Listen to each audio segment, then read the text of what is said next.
ಕೆಲಸ ಏನಪ್ಪ? ನಿಮ್ಮ ಮೇಲೆ ಕೆಟ್ಟ ದೃಷ್ಟಿ ಬೀರಿ ನಿಮ್ಮನ್ನೇ ಮಟ್ಟ ನೋಡ್ತಾರಲ್ಲ ನನ್ನ ಮಕ್ಕಳು, ಅವ್ರ ನಿರ್ನಾಮ ಆಗ್ಬೇಕು ಅಂದ್ರ ನಿಮ್ಮ ಮುಂದೆ ನಿಂದ್ರಕ್ಕೆ ಯಾವ ವೈದ್ಯ ನೀರಂಗಿಲ್ಲ, ನಾವ್ ಮಾಡ್ತಿರೋ ಗಣಿಗಾರಿಕೆನೂ ನಿಂದ್ರಂಗಿಲ್ಲ. ಅರೆ ವೈತಲಿ ರುದ್ರ ನಿನ್ನ ಮಾತು. ಪುಟಿಯೋ ಶಕ್ತಿ ಚಂಡಿಗಿರುತ್ತೆ ನಿಜ, ಆದ್ರೆ ಅದನ್ನು ಸುಮ್ಮನೆ ಇಟ್ರೆ ಯಾವ ಕಾಲಕ್ಕೂ ಪುಟಿಯಂಗಿಲ್ಲ. ಇನ್ನು ಮೇಲೆ ಆ ಚಂಡ ನನ್ನ ಕೈಯಾಗಿರ್ಬೇಕು. ನಾನು ಪುಟ್ಟಿಸ್ದಂಗ ಅದು ಪುಟಿಬೇಕು.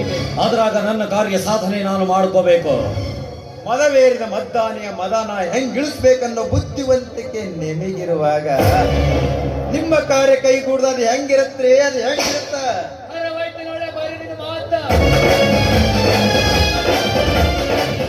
ಆಡಿದ ಮಾತು, ಇಟ್ಟ ಗುರಿ, ಕೊಟ್ಟ ವಚನ ಎಂದು ತಪ್ಪದ ಗಂಡುಗಳಿನ ಮಿಸ್ಕೊಂಡ್ರ ಪಾಟೀಲ್ ಅಂದಾಗ ಇವ್ರ ಕೈಕೊಂಡ ಕಾರ್ಯ ಈಡೇರಲಾದ ಅದಂಗಿರುತ್ತೋ ಅದಂಗಿರುತ್ತ. ಅಂದಾಗ ನೀನು ಅನುಮಾನದ ಅಲೆ ರೀತಿಯಲ್ಲಿ ನಾನು ಯಾರು ಎನ್ನುವ ಸಂಶಯದ ಸುಳಿಯಲ್ಲಿ ಸಿಲುಕಬೇಡಿ.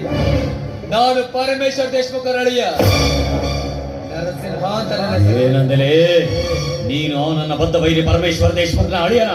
ನೀನ್ ಯಾಕೆ ನನ್ನ ಕೊಳ್ಳಿಗೆ ಹಾರ ಹಾಕಿದೆಲೆ? ನಾನು ಇದನ್ನ ಗೌರವ ಸೂಚಕ ಸನ್ಮಾನ ಅಂತ ತಿಳಿಲೋ ಅಥವಾ ಅವಮಾನದ ಸೂತಕ ಅಂತ ತಿಳಿಲೋ? ಎಲ್ಲ ತಪ್ಪು ತಿಳ್ಕೊಬೇಡ್ರಿ. ಇದನ್ನ ನಮ್ಮ ಮೌನರು ಅಂದ್ರ ಪರಮೇಶ್ವರ ದೇಶಮುಖ್ ಅವರು ಜೈಲಿಂದ ಬಿಡುಗಡೆ ಆಗಿ ಬರ್ತೀರ ನಿಮಗೆ ತೋರಿಸಿದ ಗೌರವ ಸಂಕೇತ ಅಂತ ತಿಳ್ಕೊಂಡು. ಮುಚ್ಚಲೆ ಬಾಯಿನ.